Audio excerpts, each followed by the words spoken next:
Breaking news this hour, we have learned that Modesto police have now served a second search warrant on this man, Scott Peterson. I got nightmares in my head, I fear thoughts build up until I can't feel. My mind fills up into a creature, and it haunts me somewhere much deeper. I got nightmares in my head, Hello and welcome to True Crime Rocket Science, the most authentic voice in true crime. Any crime that involves premeditation, think Chris Watts, Suzanne Morphew, the Murdaugh murders, Jodi Arias, Laurie Vallow, and yes, Scott Peterson, also involves post-meditation.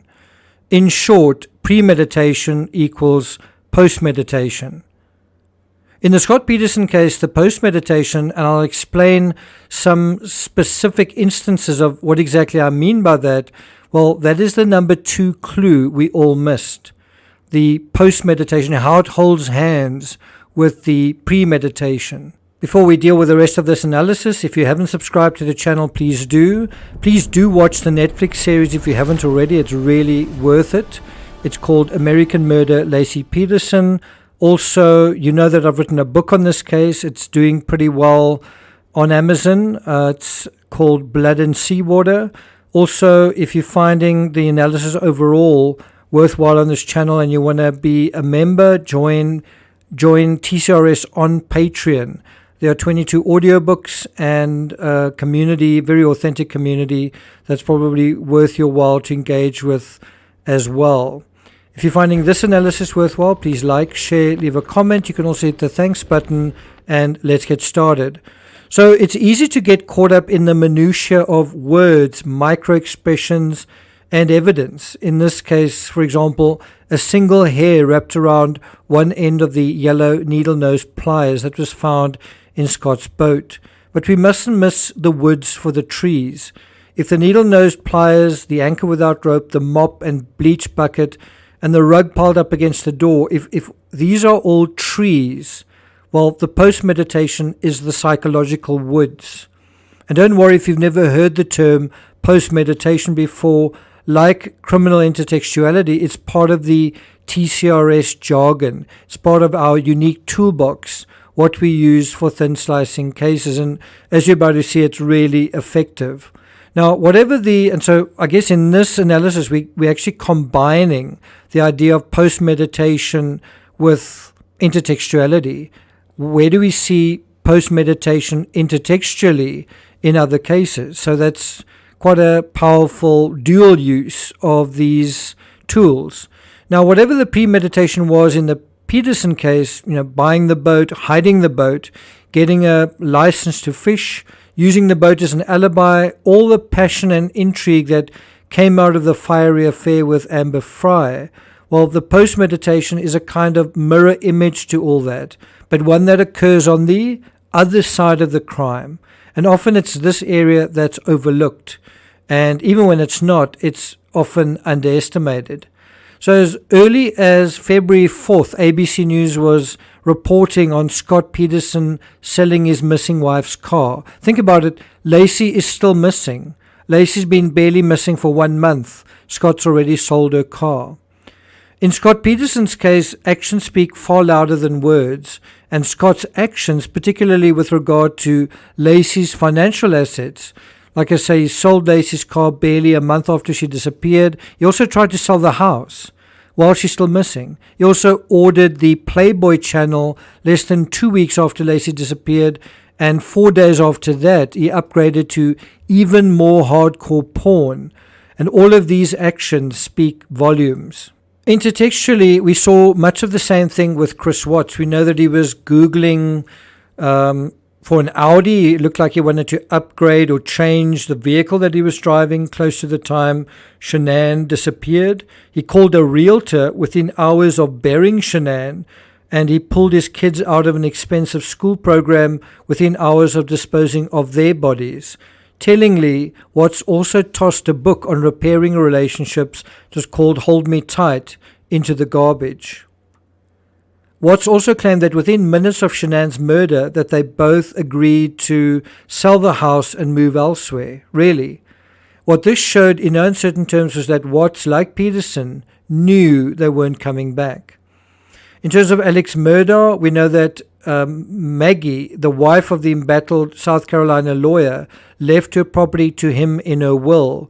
And so, him being a lawyer, he knew that if he murdered her, well, then the property would become his, and that's exactly what happened. We saw similar behavior with Barry Morphew selling properties super quickly after his spouse was permanently out of the picture. Barry sold Suzanne's Range Rover in July 16, 2020. So I think that was barely 2 months after she was murdered.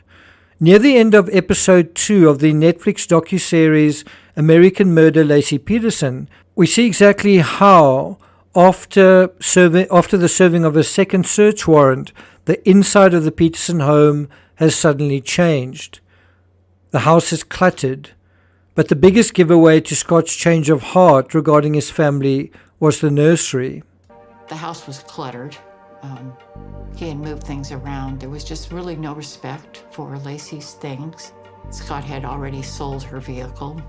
Now, you may remember Scott made a big song and dance in the news media about not opening the door to the nursery until there was a little guy in there. He sort of made it seem like it was just too hard, too heartbreaking to actually go into that room. And at one point, I think it was in the interview with Gloria Gomez, and he cut the interview short at that point on that particular subject matter. And yet when they served the search warrant, it clearly looked like Scott was using the nursery as a dumping ground, hardly a shrine to his unborn son. Hardly seemed like this heartbroken father was clinging to hope that his child would come back. There's no way Lacey comes back and we're going to stay there. The nursery had been changed drastically. At that time, he was using it more as a storage facility than anything else. And what all of this showed was that the nursery held zero sentimental value to Scott after the incident. And if Scott premeditated the murder, then that lack of attachment before the incident, for example, refusing to touch Lacey's stomach, is mirrored in the lack of attachment after. Something that's also easy to miss is what I suppose one could argue is a clue. The fact that the theme of Connor's room was a kind of nautical theme. And so guess where Connor ended up? Now, when we look at these efforts, the effort to sell Lacey's car, to sell the house, his buying a new car, the exaggerated tales he told Amber of his jet-setting life, we get a sense that Scott had grown bored and disillusioned with his life in the suburbs. And I mean, I've gone to that house in Covina Street, and it is kind of nondescript. It is kind of, compared to some other places in Modesto, it is kind of modest, to use kind of a kind word. And I kind of get the feeling it was too modest for Scott's liking. You know, what he felt was his life had become dull. It was boring. It was insignificant. It made him feel insignificant. And so he wanted to get out. He wanted a different house, a different wife, a different car, a different life. Well, why couldn't he? Well, because he didn't have any of his own money.